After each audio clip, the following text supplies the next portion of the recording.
Bab 301. Pada saat ini, Sofia hanya memiliki satu perasaan. Ketakutan. Dia benar-benar ngeri. Helikopter dan proyek 1 miliar. Ini adalah pertempuran yang agak besar. Sofia terhuyung mundur sambil berkata, "Kamu pasti salah, Ben. Kamu pasti salah." Joshua berlari dan mengumumkan, "Ini tidak salah, Sofia. Kedatangan Ben memang sudah diatur oleh temanku itu. Namun, teman itu suka bercanda dengan orang-orang.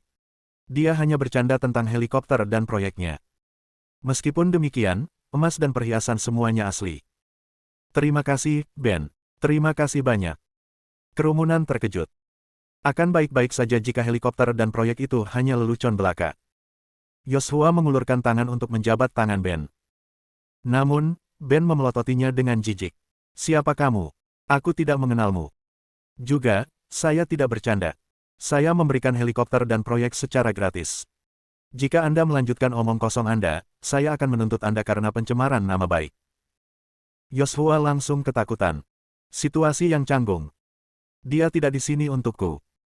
Kalau begitu, siapa yang berani mengundang Tuan Williams? Zeke tersenyum sambil memegangi Sofia, yang terus mundur. "Apakah Anda senang, Nona Sofia?" Apakah Anda mengatur agar Ben mengirim mas kawin?" Sophie bertanya. "Bukan hanya Ben," jawab Zeke. "Dokter-dokter ini dan kembang api itu. Aku yang mengatur semuanya." Sofia menatap Zeke, saat matanya berlinang air mata. "Zeke, aku butuh waktu sebentar." Zeke membelai kepala Sofia dan menariknya ke dalam pelukannya. "Oke."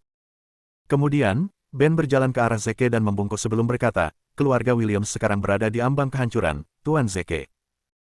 Hanya Anda yang memiliki kekuatan dan keberuntungan untuk membuat keluarga Williams melewati cobaan ini. Bahkan kontribusi kecil dari sumber daya Anda akan cukup. Silakan kembali, Tuan Zeke. Keluarga Williams tidak dapat melakukan ini tanpa Anda." Zeke mulai tidak sabar, "Kau harus kembali, Paman Williams. Kau menakuti Sofia." Ben tersenyum kecut. Pemuda itu penuh kebencian seperti biasanya. Jika ada yang memperlakukannya dengan baik, dia akan membalas budi 10 kali lipat. Sayangnya, dia tidak akan pernah memaafkan orang-orang yang telah melewatinya. Kyle Callum dan keluarga Williams dari Ateville adalah contoh sempurna. Keluarga Kyle pernah menyelamatkan Zeke, dan Zeke sekarang memperlakukan anggota keluarganya seperti emas. Sementara itu, keluarga Williams pernah meninggalkannya, jadi dia sekarang menolak untuk membantu mereka tidak peduli seberapa banyak mereka memohon padanya. Ben menghela nafas, "Aku akan memperlakukannya lebih baik jika aku tahu. Bukan untuk keluarga Williams, tapi demi saya sendiri." Ben minta diri dan pergi. Zeke sudah dengan sopan menyuruhnya pergi, jadi tidak ada gunanya melanjutkan permohonannya. Pada kenyataannya, melakukan hal itu hanya akan membuat Zeke semakin kesal. Jika itu terjadi, akan lebih sulit untuk bertemu dengannya lagi. Aku satu-satunya jembatan antara Zeke dan keluarga Williams sekarang. Aku tidak bisa membiarkan dia memotongku juga. Tempat itu kembali hening setelah kepergian Ben. Semua orang menatap Zeke dengan sungguh-sungguh. Memikirkan bahwa dia adalah putra terlantar dari keluarga Williams. Dia pernah harus mengais-ngais orang lain, untuk makan gratis. Namun, ia naik ke tampuk kekuasaan dan ketenaran dengan kekuatannya sendiri. Bahkan keluarga Williams pun kini harus memohon bantuannya. Dia bukan pekerja konstruksi seperti yang diklaim Joshua, dan dia juga bukan mainan anak laki-laki. Penduduk desa diliputi oleh emosi yang campur aduk. Secara bersamaan, mereka dipenuhi dengan rasa iri dan penyesalan yang mendalam. Mereka iri pada Kyle karena telah mengadopsi seorang pemuda yang begitu brilian. Keluarga ini harus menjadi yang paling beruntung di dunia saat ini. Lebih jauh lagi, mereka menyesal tidak menerima Zeke sebagai bagian dari keluarga mereka sendiri. Kebaikan benar-benar adalah kebajikan terbesar. Bab 302. Olivia menutupi wajahnya dan berlutut di tanah sambil menangis. Zeke mendekat dan membantunya berdiri. "Jangan menangis, Bu. Hari ini seharusnya menjadi hari kebahagiaan." Olivia dengan ringan meninju dada Zeke. "Kamu anak bodoh.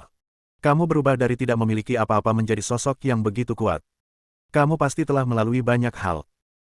Kenapa kamu tidak datang mencari kami selama masa-masa terberatmu? Mengapa kamu harus melalui semuanya sendirian? Kami masih bisa menjagamu." Zeke menyeka air mata Olivia sambil tersenyum. Orang luar hanya tahu seberapa tinggi seseorang terbang. Namun, faktanya tetap bahwa hanya orang tua yang akan peduli tentang betapa lelahnya seseorang. Kyle tiba-tiba tertawa terbahak-bahak, dengan air mata mengalir di wajahnya, ini luar biasa. Cantik. Aku selalu tahu bahwa Zeke istimewa. Seorang pria yang disukai oleh Tuhan yang suatu hari akan menjadi cemerlang, menjadi objek kekaguman semua orang. Dia bukan pekerja konstruksi atau mainan anak laki-laki. Tak satu pun dari kalian yang berhak mengejeknya. Kerumunan tampak penuh penyesalan. Anda masih belum dalam kondisi terbaik, Tuan. Kalum. Anda tidak boleh terlalu tegang, dokter tua itu menasihati Kyle. Ayo, mari kita kembali dan merawatmu. Kyle dengan keras kepala menolak, tidak. Ini adalah puncak hidupku hari ini. Aku tidak akan melewatkannya. Sofia tertawa di antara air mata, kamu harus pergi, ayah. Ini tidak seperti Zeke pergi kemana-mana. Kamu bisa minum dengannya setelah kamu pulih. Kyle tidak bisa menahan tawanya, baiklah. Aku pergi dulu, Zeke. Mari kita minum bersama nanti. Kamu akhirnya memenuhi syarat untuk minum denganku. Hahaha. Dokter itu tersenyum kecut. Bukan hal yang mudah, menurunkan tekanan darah Kyle, tapi sekarang, itu mungkin melonjak sekali lagi. Zeke tersenyum pada Sofia.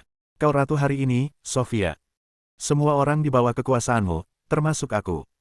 Saatnya membalas budi kepada semua orang. Baik dan buruk. Mata ganti mata. Penduduk desa langsung tegang. Selama ini, Kyle dan keluarganya telah diganggu oleh semua orang. Keluarga itu membuang sampah di depan pintu mereka. Wilayah mereka juga diambil dari mereka, bertentangan dengan keinginan mereka. Dengan kekuatan Zeke, itu akan menjadi sepotong kue, mengambil balas dendam, atas penduduk desa. Semua orang menatap Sofia memohon, dengan hati mereka hampir melompat keluar dari dada mereka. Lupakan saja, gumam Sofia. Semua orang seperti keluarga di sini. Tidak ada gunanya, memperebutkan hal-hal sepele seperti itu. Penduduk desa langsung merasa lega dan mulai membuat mereka marah. Dengan hati yang baik, tidak heran kamu sangat diberkati, Sofia. Serahkan semua penyiraman di rumahmu padaku mulai sekarang, Sofia. Ya, ayahmu dulu sangat kesulitan menyirami sawah karena kakinya. Penduduk desa selalu membantu kalian. Kami akan terus membantumu seperti dulu. Sofia tersenyum. Itu benar. Tetanggaku selalu yang membantu menyirami tanaman. Terima kasih. Sayangnya, mungkin tidak perlu lagi. Tidak ada jalan sama sekali. Karena Zeke saat ini berkembang, sudah pasti, bahwa dia tidak akan mengizinkan mereka melakukan pekerjaan kasar seperti itu. Dia melanjutkan, omong-omong, Zeke, hanya ada satu sumur di desa, tapi sumur itu rusak. Kita tidak bisa menggunakannya untuk menyirami tanaman kita. Mungkin kamu bisa mengeluarkan uang untuk menggali beberapa sumur lagi. Zeke mengangguk. Tentu, itu tidak masalah. Tapi sudah waktunya menyirami tanaman. Sudah terlambat untuk mulai menggali sumur sekarang. Bagaimana dengan ini? Aku akan membuat hujan sekarang. Kerumunan tidak tahu apakah harus tertawa atau menangis. Orang ini pasti bercanda dengan kita. Anda mungkin kaya dan berkuasa sekarang, tetapi bagaimana Anda bisa mengendalikan cuaca? Bab 303. Bahkan Sofia mengira dia bercanda. Oh, ayolah. Berhentilah mempermalukan dirimu sendiri, dia menceramahinya sambil tertawa. Jangan mulai mengatakan bahwa kamu bahkan mengenal Zeus, membuatnya membawakan kami hujan. Zeke terdiam. Bagaimana saya membodohi diri sendiri? Ini hanya hujan, bukan? Seberapa sulitkah itu? Mereka tahu bahwa pembuatan hujan itu ada, bukan? Dia mengeluarkan teleponnya dan menelepon Soul Wolf. Bagaimana kabarmu, Soul Wolf? Kami bersembunyi dan kami siap bergerak kapan saja. Oke, bagus. Aku butuh bantuan untuk sesuatu yang lain. Tidak ada sumur di White Ridge. Kirimkan kami hujan. Tidak masalah. Aku akan segera membereskannya. Zeke menutup telepon dan menjelaskan kepada Sofia, hujan akan turun di sini sekitar 1 jam lagi, Sofia. Kerumunan meledak menjadi tawa. Orang ini benar-benar berpikir dia dewa sekarang. Dia mengatakan bahwa hujan akan turun atas perintahnya. Apakah dia baru saja menelepon Zeus? Apa lelucon? Tatapan dingin Zeke jatuh ke Jonas dan Yoshua Kalum. Sudah waktunya bagi kita untuk menyelesaikan skor kita. Berdebar. Kedua pria itu sangat ketakutan sehingga mereka segera berlutut. Yoshua sangat ketakutan sehingga dia mengompol. Astaga, apa yang telah kulakukan? Dia benar-benar menghancurkanku. Aku tidak akan melakukan apapun pada Sofia jika aku tahu ini akan terjadi. Jonas juga penuh dengan keputusasaan.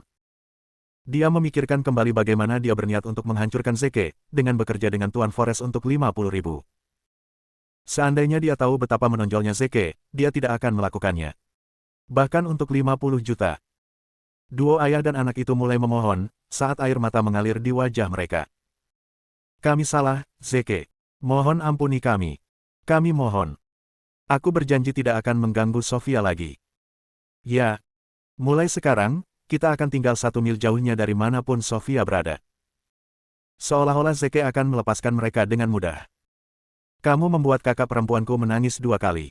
Aku ingin kalian berdua membutakan dirimu dan membuat kesal. Apa? Kedua pria itu benar-benar hancur. Mereka akan sama saja mati tanpa penglihatan mereka. Mereka memohon dan menangis tanpa henti, tampak benar-benar acak-acakan. Pada akhirnya, Sofia yang angkat bicara, lupakan saja, Zeke. Ini tidak seperti mereka benar-benar jahat. Hanya hukuman sederhana yang bisa. Zeke tidak senang tentang itu. Tapi mereka membuatmu menangis, Sofia. Kamu mengatakan bahwa aku adalah ratu hari ini. Apakah kamu akan kembali pada kata-katamu? Baiklah kalau begitu, Zeke mendengus frustrasi. Sesuai keinginan kamu. Sofia memelototi Jonas. Pergi. Ambil hadiah pernikahanmu dan pergi dari sini. Jangan menodai rumahku. Oke. Dengan gembira, Jonas dan Yosua langsung berlari ke rumah Sofia, mengambil hadiah pernikahan itu. Ayo pulang, Zeke, ajak Sofia. Aku akan membuatkanmu babi kukus. Terima kasih Sofia. Suara Kyle terdengar, dari dalam tenda. Tunggu aku. Hei, jangan bergerak. Aku masih berusaha mengobatimu, tegur dokter itu. Lupakan saja. Saya ingin minum dengan anak saya. Haha. Ayo, dokter. Anda harus bergabung dengan kami. Dokter terdiam. Sofia tidak menyadari apa yang harus dia kumpulkan dari semua ini. Oleh karena itu, dia hanya menyarankan, lanjutkan saja pengobatannya, ayah. Kamu bisa minum ketika kamu lebih baik. Tidak, aku harus minum sekarang, desak Kyle. Ada beberapa hal yang ingin kukatakan pada bajingan itu. Dokter itu dalam keadaan terjepit. Yah, silakan saja. Tapi ini terakhir kalinya kamu minum sampai kamu pulih. Kami akan melanjutkan perawatan ketika kamu sadar besok.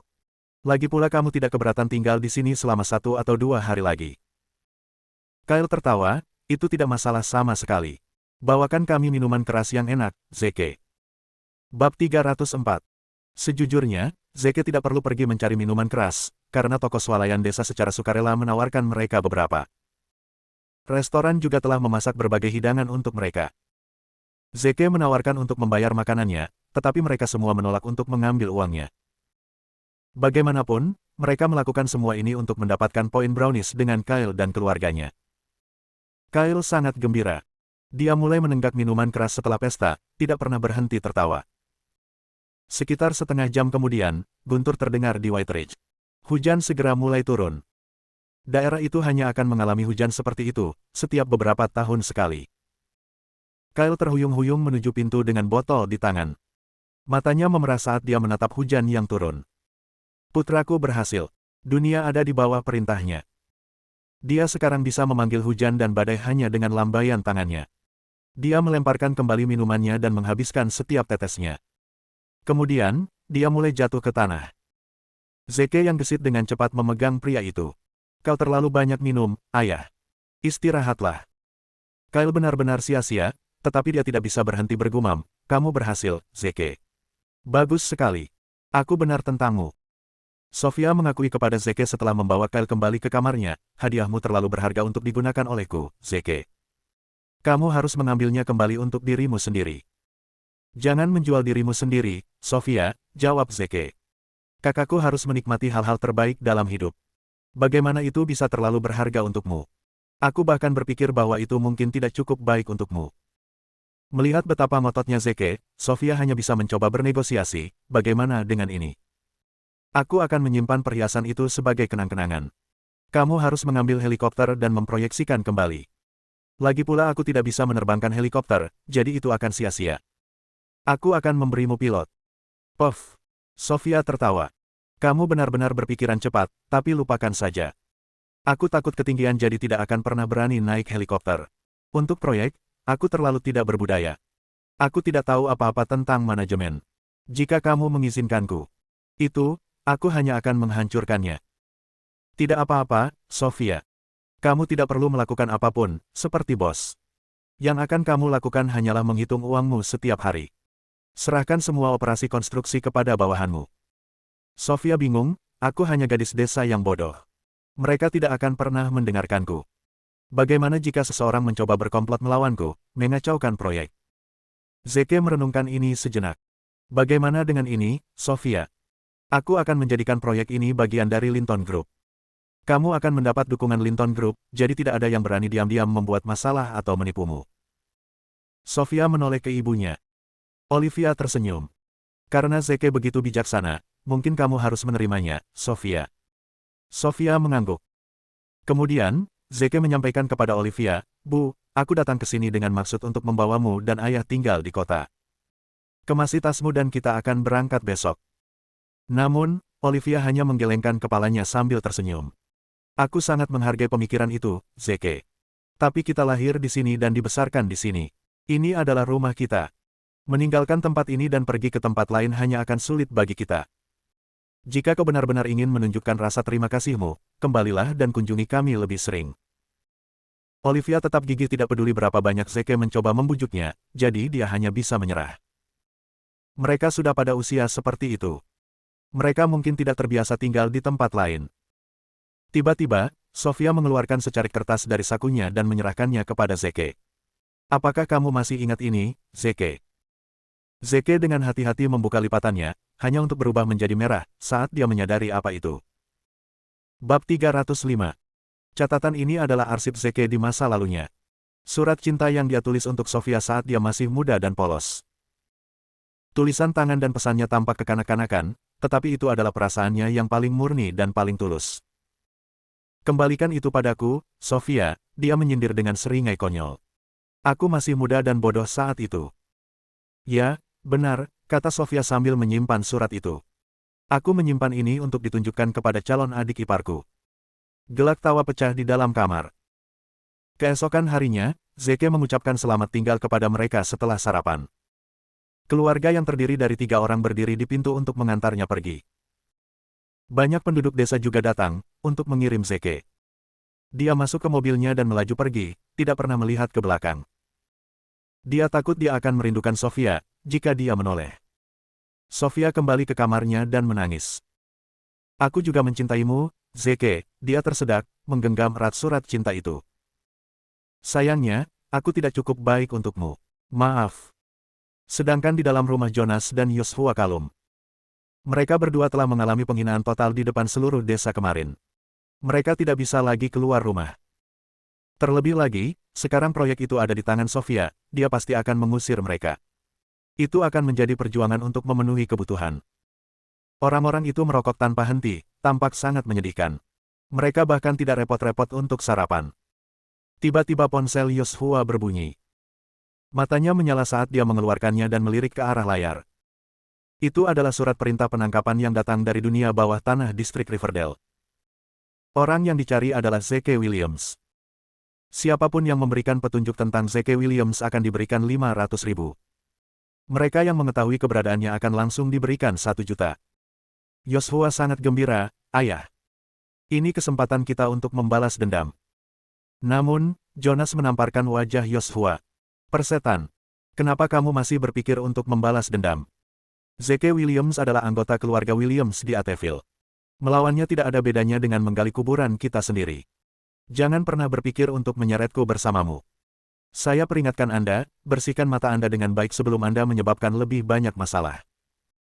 Yosua terlihat kesal. Kita tidak perlu melakukan apapun untuk membalas dendam, Ayah. Orang lain ingin menghancurkan Zeke Williams. Kita bisa membantu mereka. Jonas bingung, siapa yang berani bergerak melawan Zeke Williams? Samuel, beruang hitam. Apa? Jonas mulai marah, Tuan Beruang Hitam. Raja dunia bawah tanah Riverdale. Haha. Anda baru saja membuat Samuel kesal, Zeke Williams. Anda sama saja sudah mati. Jadi bagaimana jika Anda berasal dari keluarga Williams? Keluarga. Itu tidak berarti apa-apa jika kamu melawan penguasa bawah tanah. Cepat laporkan keberadaan Zeke, Yosua. Yosua mengangguk dan segera menghubungi atasannya, Hound. Hound sangat gembira mendengar berita itu. Haha, pekerjaan yang bagus, Yoshua. Ini kesempatan kita untuk menjadi kaya. Aku akan segera memberitahu mereka. Hound menyampaikan pesan itu kepada atasannya, yang kemudian melakukan hal yang sama kepada atasannya. Setelah melewati sekitar 8 saluran, berita itu akhirnya sampai ke Samuel. Mata pria itu berkelebat dengan naluri pembunuh. Huff, akhirnya aku mendapatkanmu, Williams.